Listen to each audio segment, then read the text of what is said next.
Bismillahirrahmanirrahim. Assalamualaikum warahmatullahi wabarakatuh. Buat teman-teman yang udah nonton video ini tapi belum nonton video sebelumnya, saya saranin udah stop video ini, tonton dulu video sebelumnya. Karena ini lanjutan video dari dua video sebelumnya. Kita belajar tentang Google Ads penelusuran.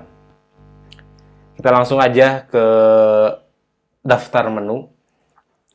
Jadi kemarin kita udah pernah belajar tentang bagaimana cara mengembangkan bisnis dengan Google Ads, dan sekarang kita akan belajar tentang apa manfaat Google Ads penelusuran.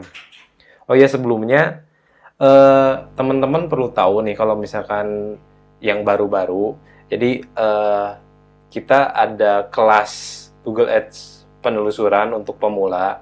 Di sini tuh ada 9 bab. Nah, 9 bab ini saya juga entah apakah jadi 9 video atau lebih, karena saya juga nggak tahu apakah satu babnya cukup dijelaskan dalam satu video atau lebih gitu.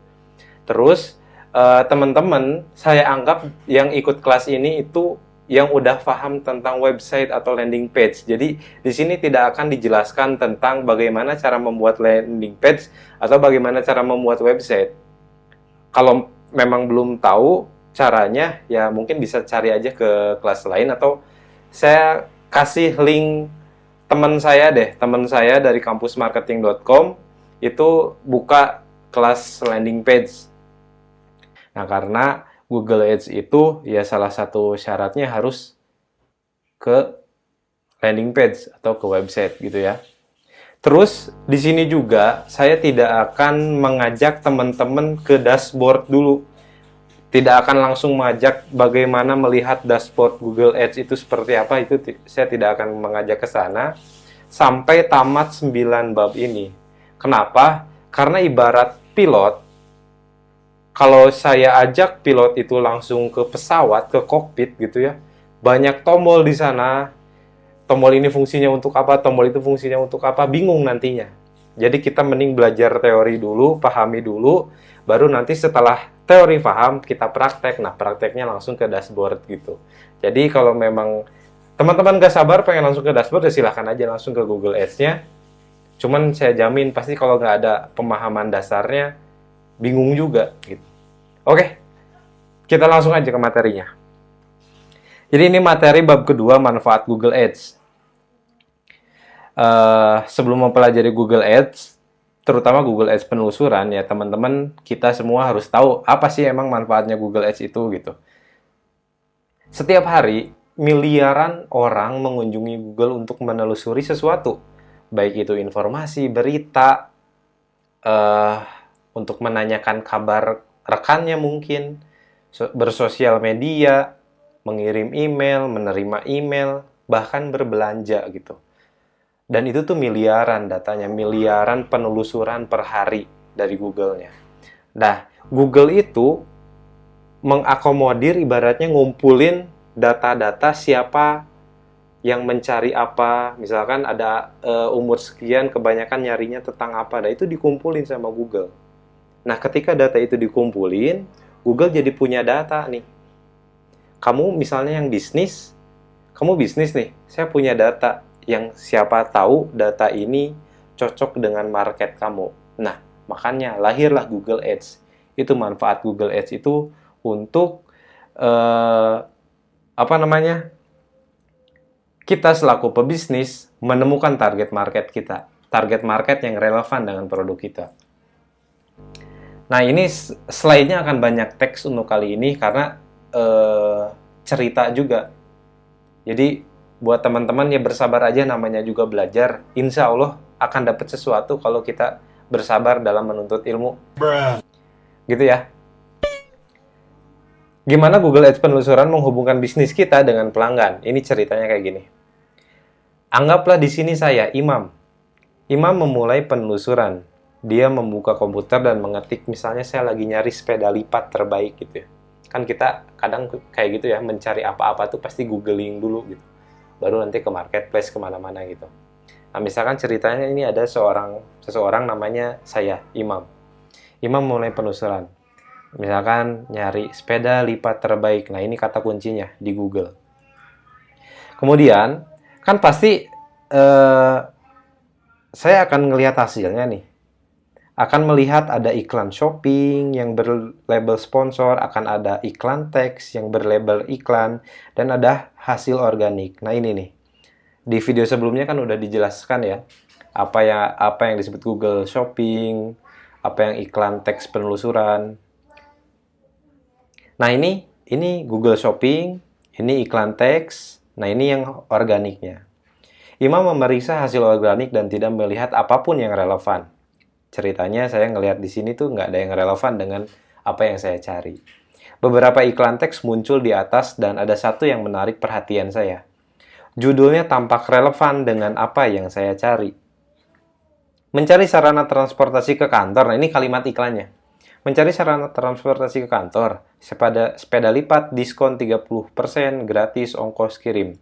Deskripsi iklan tersebut memberinya lebih banyak informasi tentang diskon, lokasi toko, dan detail penting lainnya. Iklan shopping dan teks. Oh ya, ini mah penjelasan aja. Iklan shopping dan teks ini tidak akan selalu muncul.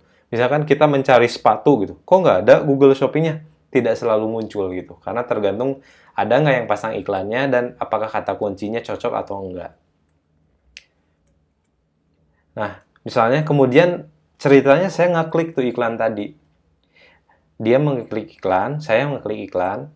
Tidak lama kemudian saya sampai ke halaman tentang sepeda lipat. Nah, ini ada website tentang sepeda lipat. Saya suka sepeda yang dilihatnya, tapi perlu waktu untuk mempertimbangkan membeli sepeda ini. Jadi misalkan kalau teman-teman ada yang jualan sepeda, terus punya website, nah sepedanya diiklanin gitu, websitenya diiklankan. Kayak gini ceritanya, bagaimana teman-teman bisa terhubung dengan konsumen gitu. Nah misalkan saya suka nih sepeda ini, tapi karena pertimbangan saya nggak akan beli dulu deh, cuman suka dulu gitu. Nah akhirnya saya akan mempelajari berbagai opsi. Opsi di sini saya coba ke toko sepeda. Dia mempelajari berbagai opsi, dia pergi ke toko sepeda setempat untuk mencoba sepeda model Brompton. Kemudian dia ingin membelinya, ya maksudnya saya ingin membelinya, tapi harganya berbeda dengan yang saya lihat di internet. Nah inilah fungsinya pasang iklan.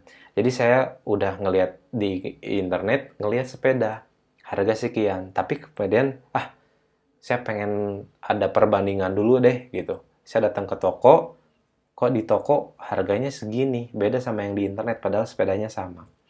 Nah, akhirnya saya mengunjungi situs yang pernah saya kunjungi, gitu. Akhirnya Imam mengeluarkan ponselnya dan membuka kembali situs yang dia kunjungi sebelumnya. Oke, saatnya beli deh. Oke, setelah ngelihat itu, saya mending yang di sini aja, sepedanya sama tapi harganya lebih murah. Mungkin itu pertimbangannya harga lebih murah. Ya akhirnya saya membeli sepeda secara online. Kayak gitu, itu contohnya bagaimana suatu website toko sepeda bisa menemukan pelanggannya melalui Google Ads, penelusuran.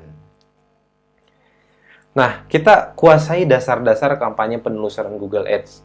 Pertama, kalau misalkan teman-teman ingin memahami Google Ads penelusuran, itu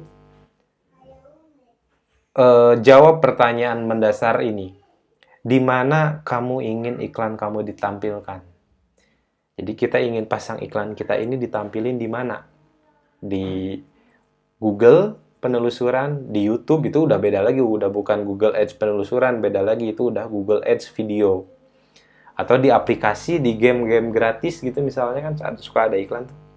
Itu tergantung kebutuhan kita. Berapa banyak yang ingin kita investasikan untuk iklan itu? Kemudian apa yang ingin kita bagikan di iklan kita? Informasi apa maksudnya yang dibagikannya? Terus kata kunci apa yang cocok dengan istilah penelusuran pelanggan kamu? Misalkan kita jualan sepeda, pasti kita akan nembak kata kunci sepeda gitu.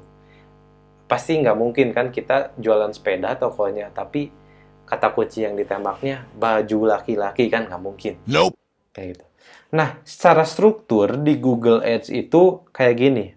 Jadi nanti teman-teman kalau ngelihat dashboard akan ada yang namanya akun, atau kalau misalkan pengaturan teman-teman bahasa Inggris ya tinggal disesuaikan aja, account gitu ya.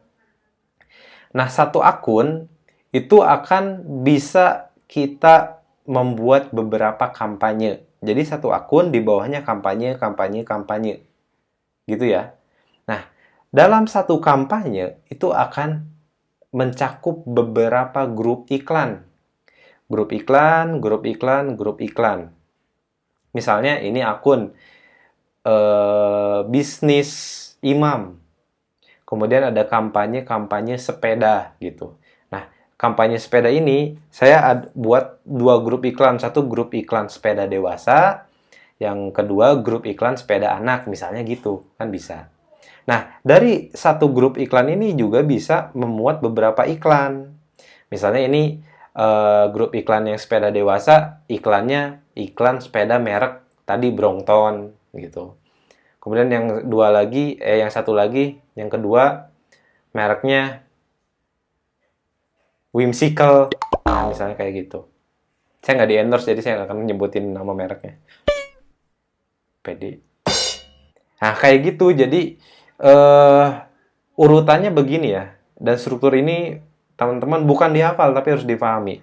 Jadi kita punya akun, kemudian di akun ini bisa buat beberapa kampanye. Satu kampanye ada beberapa grup iklan, satu grup iklan ada beberapa iklan. Kayak gitu. Nah, ini ceritanya lagi. Imam adalah manajer digital marketing di GoWest. Ceritanya. Sebuah toko sepeda dan peralatan olahraga petualangan online terkemuka. Mari kita lihat bagaimana dia menyiapkan kampanye penelusuran pertamanya. Ceritanya, si Imam ini mau membuat kampanye penelusuran di Google Ads. Tahun lalu, perusahaan Imam menjual lebih banyak sepeda secara online daripada offline. Jadi, dia ingin membuat iklan teks promosi dengan kampanye penelusuran Google untuk mendapatkan lebih banyak pelanggan di toko online-nya. Jadi berdasarkan data tahun lalu ceritanya ada data penjualan secara online itu lebih tinggi. Akhirnya ya udahlah, gaskeun lah udah online aja gitu. Gimana caranya biar kampanye ini mendatangkan banyak penjualan online. Jika Imam dapat meningkatkan penjualan sepeda sebesar 20% pada tahun ini ceritanya dan biayanya sesuai anggaran, maka dia akan mendapatkan promosi yang sudah lama diupayakan. Ceritanya mau naik jabatan lah gitu. Jadi gini, langsung. Untuk membuat kampanye penelusuran, Imam akan membuka akun Google Ads-nya. Tadi ya, ingat akun, kampanye, grup iklan, iklan. Jadi, Imam harus membuat kampanye penelusurannya itu harus buat akun Google Ads dulu.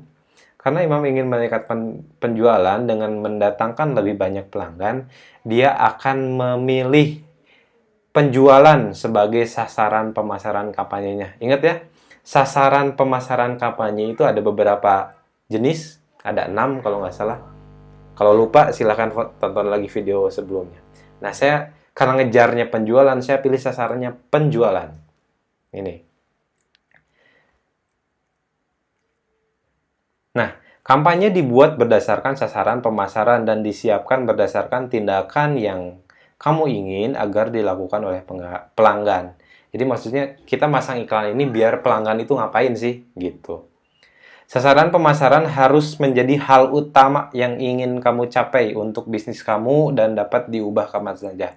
Jadi hal pertama yang harus kita tentukan sebelum pasang Google Ads adalah sasaran Google Ads kita ini mau ngapain? Apakah penjualan, brand awareness, mencari data prospek, macam-macam. Ada 6 jenis, ingat ya 6 jenis. Lihat video sebelumnya. Oh, nggak usah lihat yang di sini ada lagi, ditulisin. Sasaran pemasaran kampanye penelusuran dapat ditetapkan nih. Penjualan, prospek, traffic situs, kampanye display, video, aplikasi. Apa ini mah? Oh, ini beda. Ya intinya gitu. Pokoknya ada penjualan, prospek atau traffic situs dan ada 3 lagi. Saya juga lupa. Misalnya jika ingin meningkatkan pendaftaran milis toko, milis itu email list maksudnya. Pendaftaran email list toko, Imam dapat membuat kampanye sasaran prospek. Tadi saya kan inginnya penjualan, makanya ya udah sasarannya langsung penjualan. Tapi kalau misalkan kampanye saya pengen mendapatkan data email dari para pelanggan, ya udah saya milihnya kampanye sasarannya prospek. Jadi yang dihasilkan adalah email para pelanggan. Mulai paham? Lanjutkan. Nah, selanjutnya saya perlu menentukan di mana iklan teks saya ini akan ditampilkan dan bagaimana cara mendapatkan exposure yang maksimal. Akhirnya saya memilih jaringan penelusuran Google yang secara default mencakup partner Google penelusuran. Jadi, iklan saya akan ditampilkan sama Google di jaringan penelusuran Google. Karena kan iklannya Google penelusuran, Google Ads penelusuran. Iklannya akan ditampilkan di Google penelusuran dan juga di ratusan situs lainnya yang menjadi partner Google. Jadi kan yang website partner Google itu banyak. Nah, itu iklan saya juga kalau masuk dengan target marketnya sesuai dengan situs tersebut, bisa jadi ditampilkan juga iklan saya. Dengan menampilkan iklannya ke lebih banyak orang di luar sana, bisnisnya akan semakin berkembang. Begitu harapannya.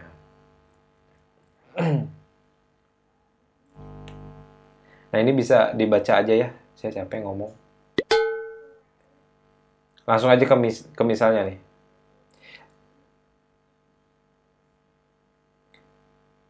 Misalnya, dengan jaringan penelusuran Google, iklan kamu dapat muncul di situs Google penelusuran.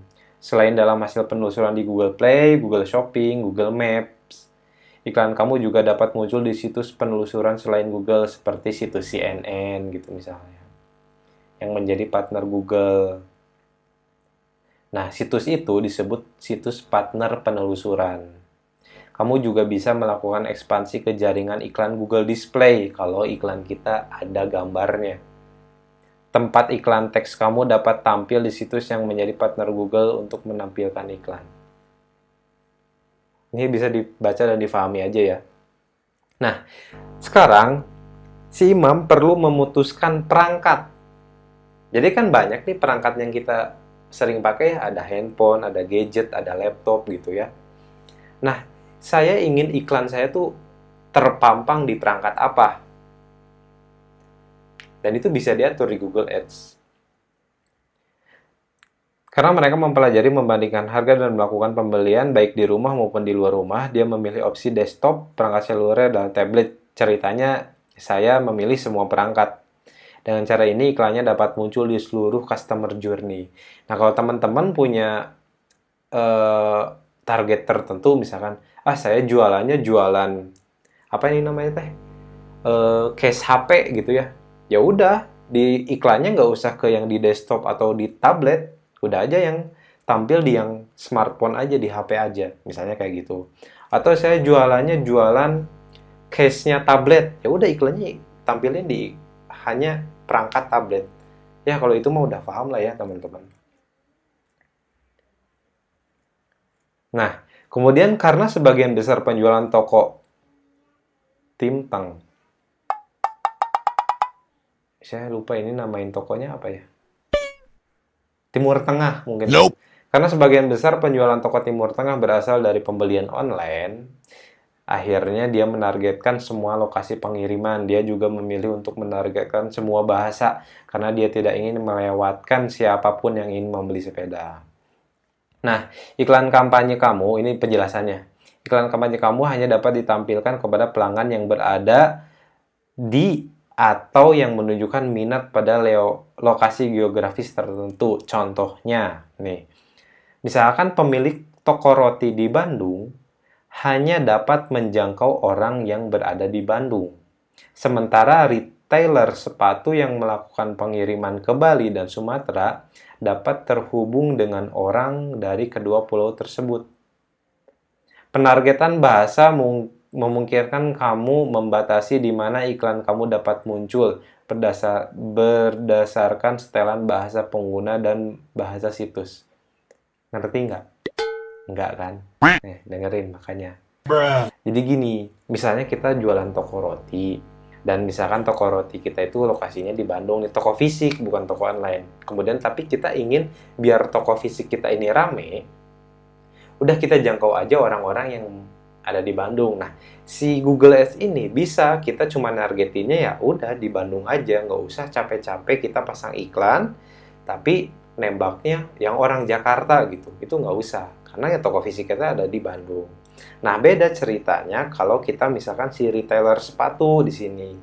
Misalkan kita retailer sepatu nih, karena kan sepatu bisa dikirim online gitu ke seluruh Indonesia.